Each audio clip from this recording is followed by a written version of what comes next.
এইভাবে সয়াবিন কষা বানালে মাংসর স্বাদকেও হার মানাবে। আমরা কিন্তু ছোটোবেলায় এটাকে হাড় ছাড়া মাংস বলতাম।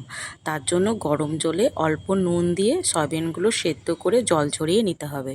সাদা তেলে গোটা জিরে, তেজপাতা, শুকনো লঙ্কা ফোড়ন দিয়ে বড় বড় আলুর টুকরো অল্প লাল করে ভেজে কিছুটা পেঁয়াজ কুচি অল্প লাল করে ভাজা হয়ে গেলে আদা, রসুন, জিরে, কাঁচা লঙ্কা বাটা পেস্টটা দিয়ে একটু নেড়ে চেড়ে এর মধ্যে প্রয়োজন মতো টমেটো কুচি, স্বাদ মতো নুন, হলুদ, স্বাদের জন্য অল্প চিনি দিয়ে অল্প মশলা ধোয়া জল দিয়ে এই আলুটাকে ভালো করে কষিয়ে নিতে হবে। কষানো হয়ে গেলে এবার এর মধ্যে সেদ্ধ করা সয়াবিনগুলো দিয়ে আবারও ভালো করে নেড়ে চেড়ে মিশিয়ে কিছুক্ষণের জন্য ঢাকা দিয়ে দিতে হবে।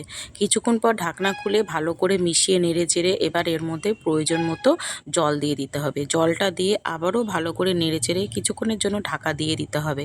আলু পুরোপুরি সেদ্ধ হয়ে গেলে নামানোর আগে শাহি গরম মশলা গুঁড়ো 1 চামচ ঘি দিয়ে ভালো করে নেড়ে চেড়ে মিশিয়ে নামিয়ে নিলে রেডি হয়ে গেল আমাদের সুস্বাদু সয়াবিন কষা।